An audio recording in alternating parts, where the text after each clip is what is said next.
নিখোঁজ থাকার পর ধূপগুড়ির জঙ্গল থেকে বিজেপি কর্মীর ক্ষতবিক্ষত দেহ উদ্ধার। তৃণমূলের বিরুদ্ধে খুনের অভিযোগ পরিবারের। ধূপগুড়ির বাসিন্দা নিহত ওই বিজেপি কর্মীর নাম ভবতোষ সরকার।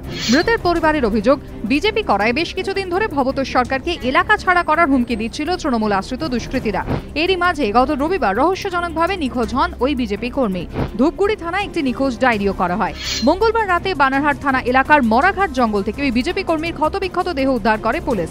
পরিবারের অভিযোগ, সত্যজিৎ রায়, বিনোদ রায়, দুলাল পাল সহ বেশ কয়েকজন তৃণমূল কর্মী ঠান্ডা মাথায় তাকে খুন করেছে। অভিযোগ অস্বীকার করেছে তৃণমূল। ঘটনার তদন্ত শুরু করেছে পুলিশ। বিক্রম এখন গুপ্ত। সোমবার রাত পর্যন্ত নিজের এলাকায় অনুগামী পরিব্রত হয়ে থাকতে দেখা গেছে তাকে, অথচ মঙ্গলবার সকাল থেকে বেপাত্তা চাঁদদানি কাণ্ডে অন্যতম অভিযুক্ত তৃণমূল কাউন্সিলর। পুলিশ তাকে পায়নি, খুঁজে পেয়েছিল এবিপি আনন্দ। মঙ্গলবারও তাকে পাওয়া যাবে ভেবে বিক্রমের ডেরায় ঢুঁ মেরেছিলেন আমাদের প্রতিনিধি, কিন্তু বিক্রমের দেখা মেলেনি। কোথায় গেলেন বিক্রম? প্রতিবেশী থেকে বাড়ির মালিক সকাল থেকে কেউ নাকি তাকে দেখেননি। এলাকার কাউন্সিলর হয়তো ওয়ার্ড অফিসে বসবেন, এই ভেবে যাওয়া ওয়ার্ড অফিসে তালা দেখে ধরা গেল এলাকার পরিচিত ফুচকাওয়ালাকে, কিন্তু বিক্রম গুপ্তকে তিনি চিনতেই পারলেন না। তাহলে কি পাড়ার মোড়ের চা পান সিগারেটের দোকানে? কিন্তু না, সেখানেও বিক্রম নেই।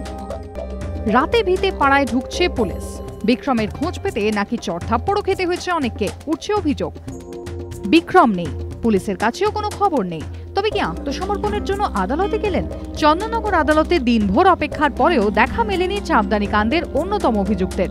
সোমবার ক্যামেরার সামনে দলের নেতাদের কথা বলে সিংহ বিক্রম লিখিয়েছিলেন বিক্রম গুপ্ত। মঙ্গলে গুপ্ত বিক্রম। কোথায় গেলেন অভিযুক্ত তৃণমূল কাউন্সিলর? উত্তর দিতে পারছে না পুলিশও।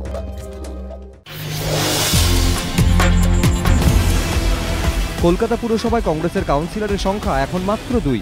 তার মধ্যে একজন 29 নম্বর ওয়ার্ডের কাউন্সিলর প্রকাশ উপাধ্যায়। এবারও তাকে ওই ওয়ার্ডে প্রার্থী করেছে দল। 29 নম্বর ওয়ার্ডে এবার জোরদার লড়াই। প্রকাশ উপাধ্যায়ের বিপক্ষে তৃণমূলের হেভিওয়েট প্রার্থী পরেশ পাল। কিন্তু বিনা যুদ্ধে সূচাগ্র মেদিনী ছাড়তে নারাজ কংগ্রেসের দীর্ঘদিনের এই কাউন্সিলর। পুরযুদ্ধে তৃণমূলের বিরুদ্ধে প্রকাশের অন্যতম হাতিয়ার সারদা। এই ইস্যুতে দীর্ঘ লড়াই করে সারদা কাণ্ডে ক্ষতিগ্রস্তদের আস্থা অর্জন করতে পেরেছেন তিনি। সহকর্মীদের অনেকেই এখন অন্য শিবিরে, কিন্তু নিজ আদর্শে অবিচল প্রকাশ উপাধ্যায়। একদা রাজনৈতিক গুরু, এখন বিপক্ষের মন্ত্রী, কিন্তু এখনও রাজনৈতিক পরামর্শ নিতে সুব্রত মুখোপাধ্যায়েরই দ্বারস্থ হন প্রকাশ।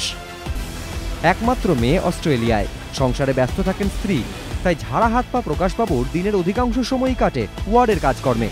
খাওয়া দাওয়া নিয়ে বিশেষ ঝক্কি নেই, যা পান তাই খান। শুধু অবসরে টেলিভিশনে সংবাদ না দেখে থাকতে পারেন না কংগ্রেসের এই সেনানী।